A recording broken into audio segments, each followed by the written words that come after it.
অদ্ভুত অদ্ভুত কতগুলো কথা চলছে। আমিও এই দেশের নাগরিক, এই দেশে পরিবর্তন হবে না। যে অন্ধকার যুগে আমরা বসবাস করতাম, সেই অন্ধকার যুগেই চলতে থাকবো।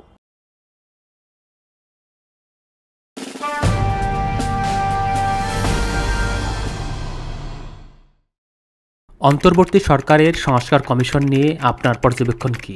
এই সংস্কারের ফলে দেশের রাজনীতি, অর্থনীতি ও সমাজ ব্যবস্থায় কী ধরনের প্রভাব পড়বে?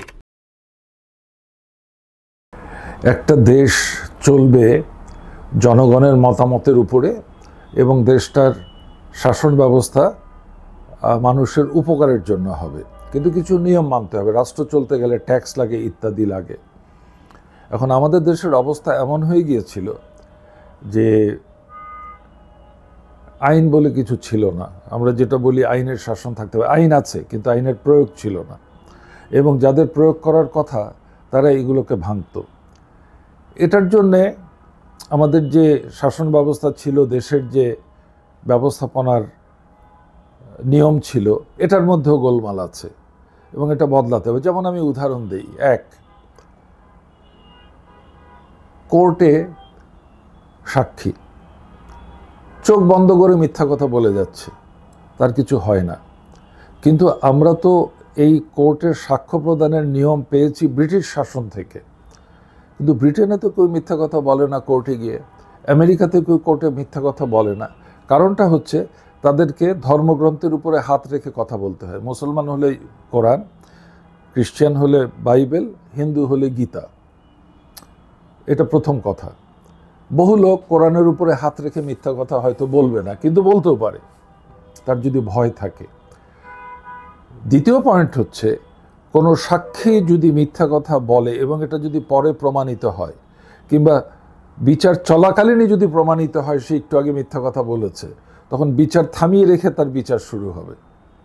3, যে উকিল পরিচালনা করছেন বাদী বিবাদী দুজনের কেউ যদি 2 জন মিথ্যা কথা শিখায় কিংবা মিথ্যা কথাটাকে প্রতিষ্ঠিত করতে চেষ্টা করে, সাথে সাথে ধরা পড়লে তার জীবন শেষ।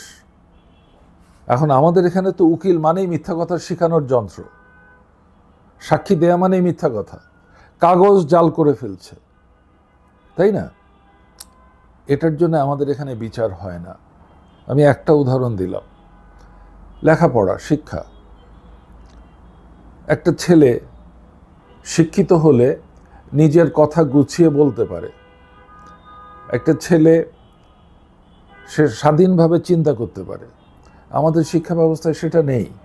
আমরা দেখি অল্প কিছু ছেলে যে, কিংবা মেয়ে, যার কথাই বলছি, সে স্কুলে থাকাকালীন সময় কিছু কো কারিকুলার অ্যাক্টিভিটি করে, সে ডিবেট করে, কিন্তু কজন করে? একটা ক্লাসে, একটা শহরের স্কুলে 40 জনের 2টো সেকশন, 80 জন, এর মধ্যে 5-6টা ছেলে করে।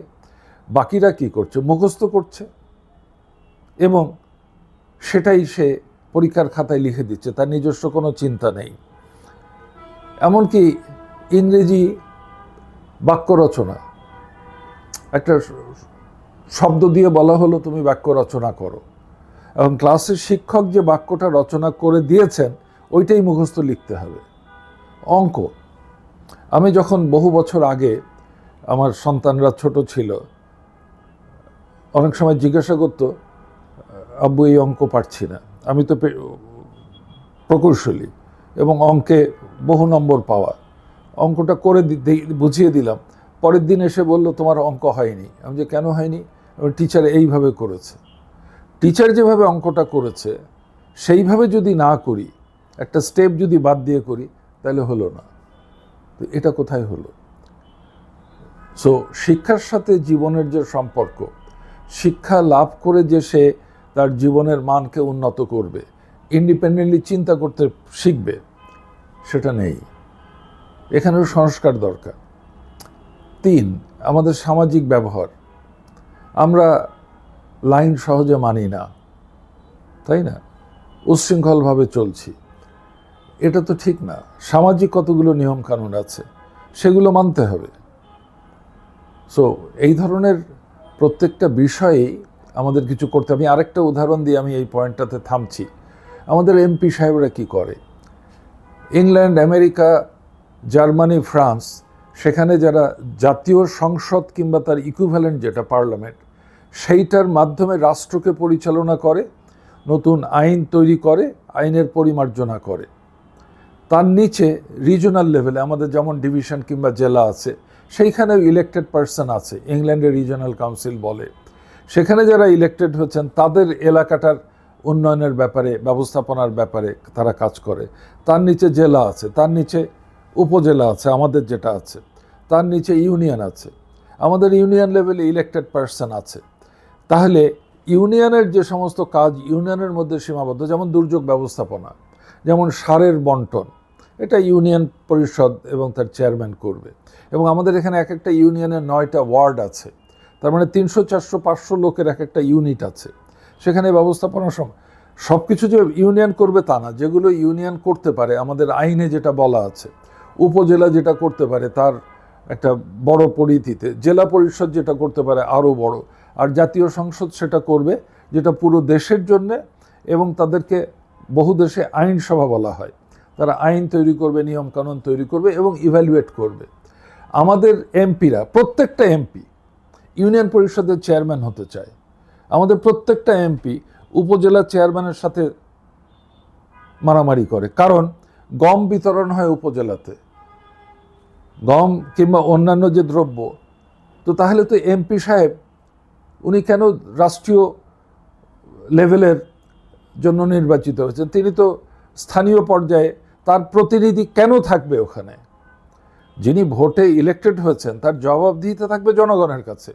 তাহলে ইউনিয়ন পরিষদের চেয়ারম্যানের জবাবদিহিতা কেন এমপি সাহেবের কাছে থাকবে?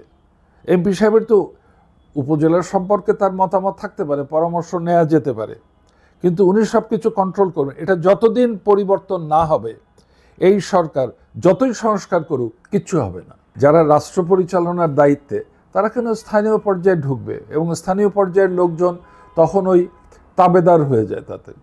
কাজেই এই সংস্কারগুলো না হলে, যে নিয়মের ভিত্তিতে, যে অথরিটির ভিত্তিতে, প্রত্যেকটা সেক্টরে আমি উদাহরণ দিতে পারতাম, প্রত্যেকটা সেক্টরে এই প্রবলেম। এই অথরিটিটা ঠিক করতে হবে।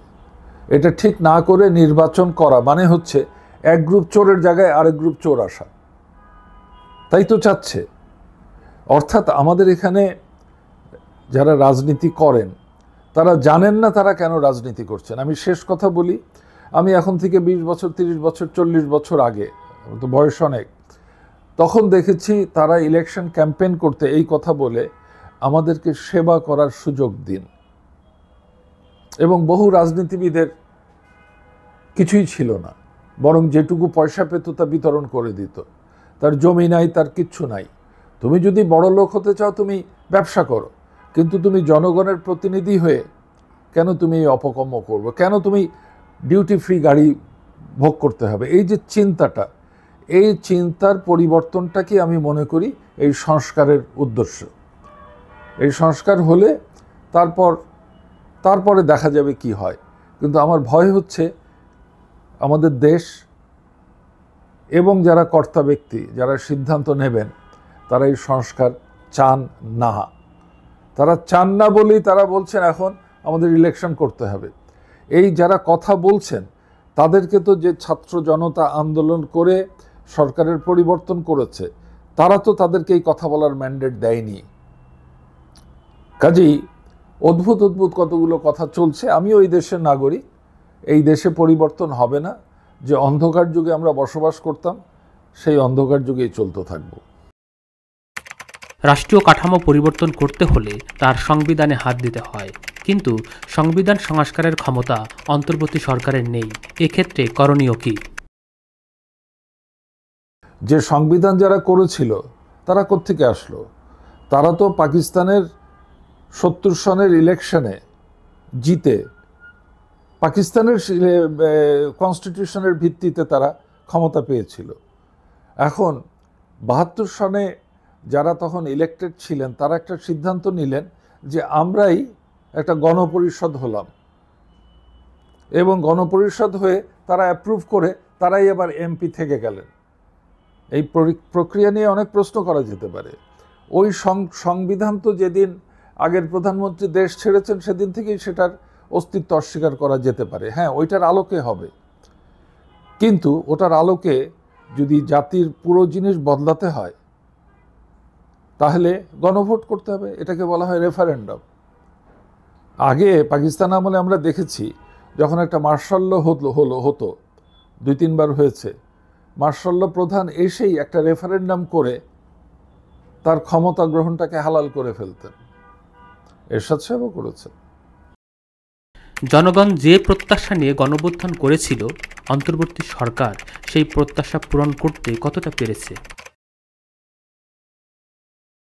সরকার পরিচালনার জন্য যে পরিমাণ অভিজ্ঞতা প্রয়োজন, সেই সব অভিজ্ঞতা সম্পন্ন লোকদেরকে কি এই সরকারে নেওয়া হয়েছে?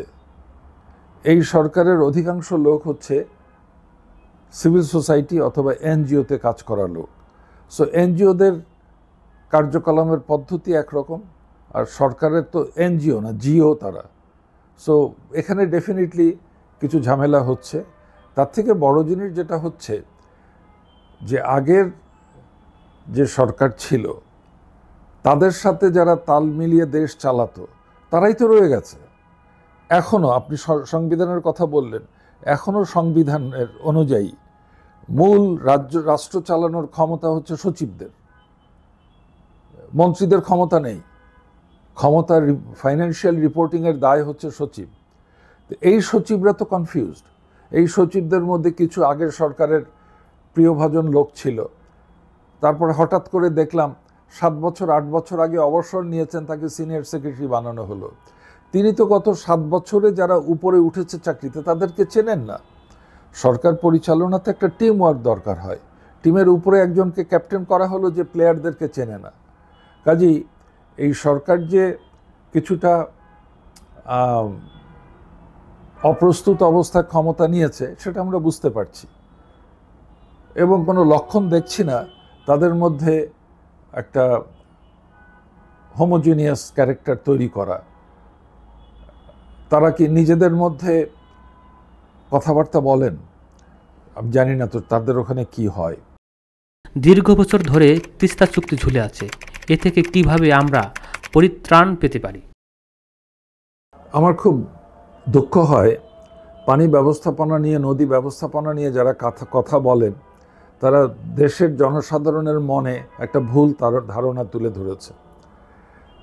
দুই দেশের মধ্যে কমন রিসোর্সেস, অভিন্ন সম্পদ, সেটা ব্যবসা বাণিজ্যের থেকে ক্রিয়েটেড সম্পদও হতে পারে, বিদ্যুৎও হতে পারে, পানীয় হতে পারে। এই ক্ষেত্রে আমাদের এখানে পণ্ডিতরা আইনের কথা বলেন। আইনের মূল সূত্র হচ্ছে কে আইনের আশ্রয় চায়? দুর্বলরা, হারুপাট্টি। যে হেরে যাবে তখন সে আইনকে আঁকড়ে ধরে, আর যে শক্তিশালী সে দখল করে, তাই না? প্রথম কথা হচ্ছে আইন নিয়ে। আমরা দেখতে পাচ্ছি 4-5 জন উপদেষ্টা খালি কথায় কথায় আইনের কথা বলেন, তার মানে হচ্ছে তারা বিষয়টা বোঝেন না। দ্বিতীয় বিষয় হচ্ছে কারিগরি সলিউশন। কারিগরি সলিউশনে দুই দেশ কেন, একটা নিজের দেশেও প্রকল্প ডিজাইন হয় না, কিন্তু কারিগরি সলিউশনটা লাগবে। এরপরে সামাজিক ব্যবস্থাপনা, এরপরে অর্থনৈতিক ব্যবস্থাপনা, ফিনান্সিয়াল ব্যবস্থাপনা, এগুলোর ভূমিকা আছে, কিন্তু সবার উপরে রাজনীতি। কাজেই দুই দেশের মধ্যে সিদ্ধান্ত, কিংবা একটা দেশের মধ্যে একটা বড় প্রকল্প হবে কিনা তার সিদ্ধান্ত রাজনীতির মাধ্যমে নিতে হবে। আমরা দেখতে পাচ্ছি পদ্মা সেতু করার সময় আগের সরকার অনেক সিদ্ধান্ত ভেঙে সিদ্ধান্ত নিয়েছেন। একই সিদ্ধান্ত নিয়েছেন তারা কর্ণফুলী টানেলের ক্ষেত্রে। সো কর্ণফুলী টানেল একটা ফেইল্ড প্রজেক্ট, পদ্মা একটা সাকসেসফুল প্রজেক্ট। কাজেই কর্ণফুলী টানেলের ক্ষেত্রে যারা প্রকৌশলী, যারা অর্থনৈতিক সমীক্ষা করেন, যারা ফাইন্যান্সিয়াল অ্যাসেসমেন্ট করেন, তারা যদি সঠিক সিদ্ধান্ত দিতেন তাহলে রাজনীতিবিদরা হয়তো সেই ভুলটা করতেন না। So point I am trying to make is, পানি ব্যবস্থাপনাটার চূড়ান্ত সিদ্ধান্ত হবে দুই দেশের মধ্যে রাজনৈতিক সম্পর্কের মাধ্যমে। আজকে যদি আপনি আমেরিকাতে দেখেন, ইউএসএতে ডোনাল্ড ট্রাম্প এসে, তার হাতে ক্ষমতা আছে, সে পুতিনকে ধমকাচ্ছে যে তুমি যুদ্ধ থামাও, না হলে তোমাকে আমরা পানিশমেন্ট দেব। সে কানাডাকে ধমকাচ্ছে, সে মেক্সিকোকে ধমকাচ্ছে, ভারতকে ধমকাতে পারত, ভারত আগেই গিয়েই তার সাথে দহরম মহরম করছে। অর্থাৎ পলিটিক্যাল প্রসেসটাকে এই দেশগুলো যতটা জোর দেবে, তাই না? আমেরিকার রাইভাল হচ্ছে চীন, এবং ট্রাম্প সাহেব রাষ্ট্রপ্রধান হিসাবে ওত নেয়ার সাথে সাথে জানিয়ে দিয়েছেন আমি চীন যেতে চাই। অর্থাৎ চীনের প্রধানের সাথে তিনি নেগোশিয়েট করতে চান, আর রাশিয়ার প্রধানকে উনি ধমকাচ্ছেন। এটাই হচ্ছে পলিটিক্স, এটাই হচ্ছে সিদ্ধান্তের প্রক্রিয়া। কাজেই রাজনীতিতে, পলিটিক্সে ন্যায়নীতি হচ্ছে পরে বক্তৃতাতে কাজে লাগে, কিন্তু আসল সিদ্ধান্ত নেওয়ার সময় ওটা সামনে আসে না। তিস্তা প্রবলেমটা এখন যেখানে আটকে আছে পুরোটাই পলিটিক্যাল, এটার মধ্যে টেকনিক্যাল কিংবা লিগাল নেই। গত বছর ফেনীসহ 3টি জেলায় যে বন্যা হয়েছিল, তখন বাংলাদেশে চরম ভারত বিরোধিতার সুর উঠেছিল। এসব বিরোধের কারণে আন্তর্জাতিক পানি চুক্তির লঙ্ঘন হয় কিনা? আমি অন রেকর্ড টেলিভিশনে বলেছি এই বন্যাটা সম্পূর্ণ প্রাকৃতিক এবং এখানে ভারতের কোনো হাত ছিল না। এবং কুমিল্লা অঞ্চলে এর আগের 30 বছরে বড় তেমন বৃষ্টি হয়নি, কিন্তু এবছর ভারতে তারা বৃষ্টির জন্য রেড অ্যালার্ট ডিক্লেয়ার করেছিল, এবং একটা ড্যামের গেট খুলে দিতে হয় তার নিরাপত্তার জন্য। যেমন ঠিক একই সাথে আমরা দেখেছি কাপ্তাইয়ের গেট কিছুটা খুলেছিল, যদিও সেখানে অত বেশি বৃষ্টি হয়নি, আর বাঁধের গেট খোলার কিছু নাই। আমাদের এখানে মূল বন্যার ক্ষতিটা হচ্ছে ফেনীতে, কিছুটা নোয়াখালীতে, অল্প কিছু খাগড়াছড়িতে, অল্প কিছু ব্রাহ্মণবাড়িয়া এবং কুমিল্লাতে। এটা সম্পূর্ণ প্রাকৃতিক জিনিস, এবং আমরা বলছি যে জলবায়ু পরিবর্তনের কারণে এই ধরনের ঘটনা হঠাৎ হঠাৎ হবে। জলবায়ুর পরিবর্তন হচ্ছে, এটা প্রাকৃতিক। বাংলাদেশ যেটা ভারতকে দোষারোপ করতে পারত যে তোমাদের এখানে প্রচুর বৃষ্টি হচ্ছে, তোমরা আমাদেরকে অ্যালার্ট করনি কেন? উত্তর হচ্ছে তারা করেছে, কারণ বৃষ্টির পানি পৃথিবীর এক দেশ থেকে আরেক দেশে ট্রান্সফার করা হয় রিয়েল টাইম। এটার জন্য কারো অপেক্ষা থাকার দরকার নাই, এবং আমাদের পানি মন্ত্রণালয় জানতো যে এই পরিমাণ পানি হবে। ভারতে বর্ডারের ওপারে, কুমিল্লার বর্ডারের ওপারে যে পরিমাণ বৃষ্টি হয়েছে, কুমিল্লাতেও সেই পরিমাণ বৃষ্টি হয়েছে, আগরতলা এবং কুমিল্লা। আগরতলা সাধারণ মানুষকে বলেছে রেড অ্যালার্ট, সাবধান হও, আমাদের এখানে বলেনি কেন? অর্থাৎ আপনি যদি ভুল তথ্যের উপরে আপনার প্রতিপক্ষকে আক্রমণ করেন তো হেসেই উড়িয়ে দেবে। কাজেই এই ক্ষেত্রে জ্ঞানের প্রয়োজন, সঠিক তথ্যের প্রয়োজন। মিথ্যার উপরে ভিত্তি করে রাজনীতি করা যায় না। ভারত বিরোধিতা যদি আমাদের অবস্থান হয় তাহলে আমার কথা আলাদা। যেমন প্যালেস্টাইন আর ইসরায়েল, তাদের অবস্থান বিপরীতমুখী, একজন আরেকজনকে সহ্য করতে পারছে না। আমাদের অবস্থা কি তাই? উত্তর হচ্ছে না। বাংলাদেশের উপরে আমাকে একজন জিজ্ঞাসা করেছিল যে ভারতের রিলেশনশিপ কেমন হওয়া উচিত। তিনি আবার উত্তর দিয়েছেন যে আমরা, যিনি প্রশ্ন করেছিলেন আর কথা বলছিলেন, যে আমরা ভারতের উপরে মারাত্মক নির্ভরশীল। রাজনৈতিক কারণে তারা যদি আটকে দেয় তখন আমাদের মহাবিপর্যয় হবে। কাজেই ভারতের সাথে সম্পর্কটা হবে উইন উইন ভিত্তিতে। এটার জন্যে স্বচ্ছতা থাকতে হবে, সরাসরি কথা বলার ব্যাপার থাকতে হবে। তার জন্য আমাদের কূটনীতিবিদরা আছেন, তাদের অফিস ভারতে আছে, শিলংয়ে আছে, কলকাতায় আছে, মুম্বাইতে আছে, কোথায় কোথায় আছে। ওদেরও অফিস ঢাকায় আছে, রাজশাহীতে আছে, চিটাগংয়ে আছে। এবং দুই দেশের পররাষ্ট্র মন্ত্রণালয় এবং পররাষ্ট্র সচিব এবং পররাষ্ট্র উপদেষ্টা অথবা মন্ত্রী, তাদের কাজ হবে দুই দেশের সম্পর্ক উন্নয়ন করা। আমরা তার নজির দেখছি না। এবং আমাদেরকে কনভিন্স করতে হবে যে ভারত কিছু কিছু কাজ করছে যেটা তাদের খুব একটা উপকার করে না, কিন্তু আমাদের প্রচণ্ড ক্ষতি করে। যেটা বললেন আপনি তিস্তার পানির ব্যাপার, আমি আশা করব দুই দেশের মধ্যে রাজনৈতিক সম্পর্ক উন্নত হবে একদিন, এবং তখন পলিটিক্যাল প্রবলেমগুলো সলভড হবে। তিস্তা প্রবলেমটা এখন যেখানে আটকে আছে পুরোটাই পলিটিক্যাল, এটার মধ্যে টেকনিক্যাল কিংবা লিগ্যাল নেই। আমাদের দেশে কিছু মূর্খরা এটাকে লিগ্যাল কালার দিতে চেষ্টা করে। আইনে সম্পত্তির ক্ষেত্রে একটা জিনিস আছে, পজেশন ইজ 80% অফ ইট। আমার জমি, আপনার জমি যদি আমি জোর করে দখল করে আমার পজেশনে রাখি, আপনি বিচারে গেলে আমিও তো বিরোধিতা করব। যেহেতু আমার দখলে আছে, আমার পক্ষে দখল বজায় রাখার সিদ্ধান্ত বের করাটা বহুলাংশে সম্ভব। কারণ আমি তো আর এমনি দখল করিনি, কোনো একটা কারণ দেখিয়ে দখল করেছি। কিন্তু যদি জমিটা আপনার দখলে থাকতো, আপনার আর্গুমেন্ট একরকম হতো, আপনার দখল থেকে চলে এসে আমার কাছে এসছে। So possession is the main thing. এখন রিভারের ক্ষেত্রে হচ্ছে উজানের দেশের পজেশন। দুই দেশের মধ্যে রাজনৈতিক আলোচনার মাধ্যমে এর সমাধান করতে হবে। এর কারিগরি সমাধান আমরা মোটামুটি বের করতে পারি, এর ফাইন্যান্সিয়াল অ্যারেঞ্জমেন্ট আমরা করতে পারি, এর ইকোনমিক অ্যানালিসিস করতে পারি, এর সোশ্যাল অ্যানালিসিস করতে পারি, কিন্তু এর আইনগত কোনো সলিউশন নেই। ঢাকার পণ্ডিতরা যে 1996 কনভেনশনের কথা, 97 কনভেনশনের কথা বলে, সরি 6 না 97 কনভেনশনের কথা বলেন, এটার মতো দুর্বল আইন নেই।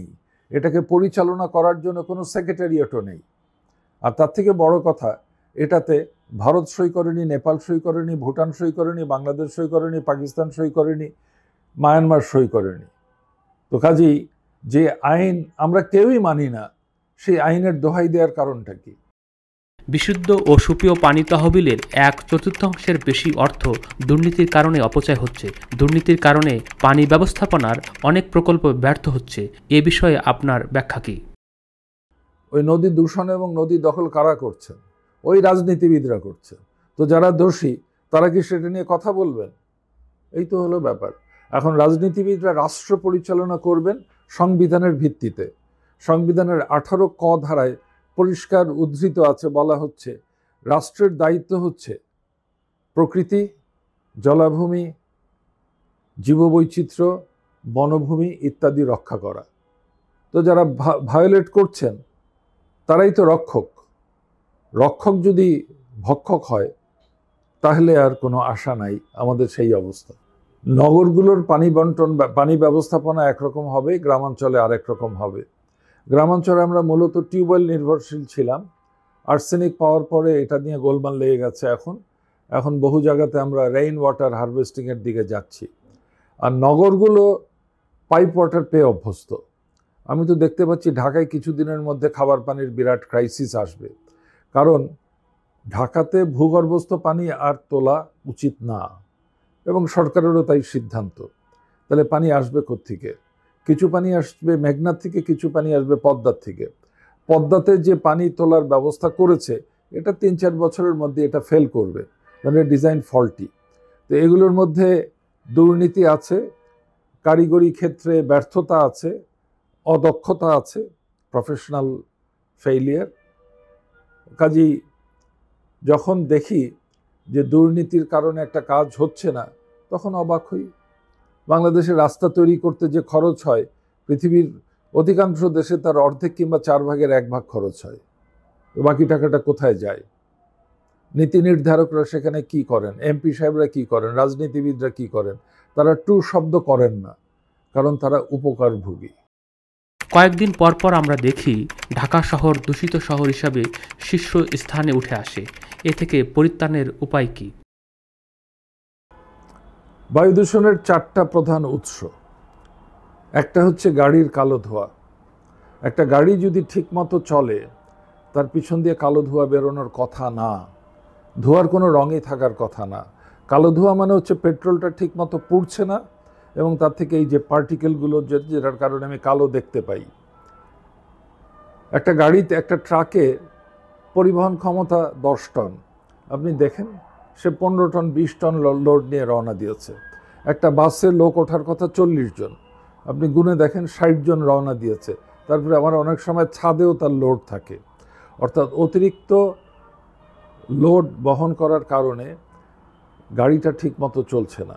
আপনি দেখবেন যে বহু অফিসের গাড়ি 40 বছর 30 বছর 20 বছর ভালো চলছে, কিন্তু আমাদের বাসগুলো 10 বছর পরেই লক্কর হয়ে যায়। তো সেই ক্ষেত্রে যানবাহনের ব্যবস্থাপনার দিকে নজর দিতে হবে, যেটা পরিবেশ উপদেষ্টা বলছেন কিছু করা দরকার। দ্বিতীয় উৎস হচ্ছে নির্মাণ কাজের জন্য যে নির্মাণ সামগ্রী রাখা হচ্ছে, বালু রাখা আছে, ইট রাখা আছে। আপনি দেখবেন ইটের উপর দিয়ে বাতাস যখন যাচ্ছে তখন ফাইন পার্টিকেলগুলো নিয়ে যাচ্ছে। আমি কদিন আগে উত্তরাতে মিরপুর ডিওএইচএস দিয়ে ঢুকছিলাম, সেখান থেকে দূরের দিকে তাকিয়ে দেখি উত্তরার আকাশ যদ্দূর দেখা যাচ্ছে ধুলার একটা স্তর, ঝড়। তাহলে নির্মাণ সামগ্রীকে আমরা সাবধানে রাখতে পারি না? বালু যেখানে রেখেছি সেটা কি ঢেকে রাখতে পারি না? যেখানে নির্মাণ করা হচ্ছে সেটা কি পানি দিয়ে ভিজিয়ে দিতে পারি না? সিমেন্টের বস্তা কি ভিতরে রাখতে পারি না? ইটের বস্তা কি ভিজিয়ে রাখতে পারি না? পদ্মা সেতু নির্মাণের সাথে আমি জড়িত ছিলাম, কোনো বায়ু দূষণ সেখানে হয়নি, কারণ কন্টিনিউয়াসলি কন্ট্রাক্টরের কাজ ছিল ভিজিয়ে দূষণটাকে, বাতাসটাকে উঠতে, ধূলিকণাকে উঠতে না দেয়া। তৃতীয় জিনিস হচ্ছে ইটের ফ্যাক্টরিগুলোর থেকে যে ধোঁয়া নির্গত হচ্ছে, আর চতুর্থ হচ্ছে রাস্তার যে ধুলা। উন্নত বিশ্বে প্রতিদিন সকালবেলা নিকটস্থ পানি দিয়ে রাস্তাটাকে ধুয়ে দেয়া হয়। আমাদের এখানে চেষ্টা চলছে, বাট যে প্রথম যে দুটো কথা বললাম, এই দুটো তো বন্ধ করার চেষ্টা করা উচিত। দিল্লি, বাংলাদেশ আর ঢাকা আর দিল্লি কে প্রথম হবে কে দ্বিতীয় হবে এটা নিয়ে যুদ্ধ করে। দিল্লির কারণ হচ্ছে দিল্লির চারদিকে যে কৃষি জমি আছে, ধান কিংবা গম কেটে নেওয়ার পরে যে খড়ের অংশটা রয়ে গেছে সেটা তারা পুড়িয়ে দেয়। আমাদের এখানেও কিছু কিছু জায়গায় ওই কাজ করে, কিন্তু ভারতের মতো এত ব্যাপক না। অর্থাৎ কথা হচ্ছে যে বায়ু দূষণের উৎসগুলো আমরা জানি, নিয়মিত মনিটর করা হয়, কিন্তু উৎসে এর উৎপাদনটা বন্ধ করতে হবে।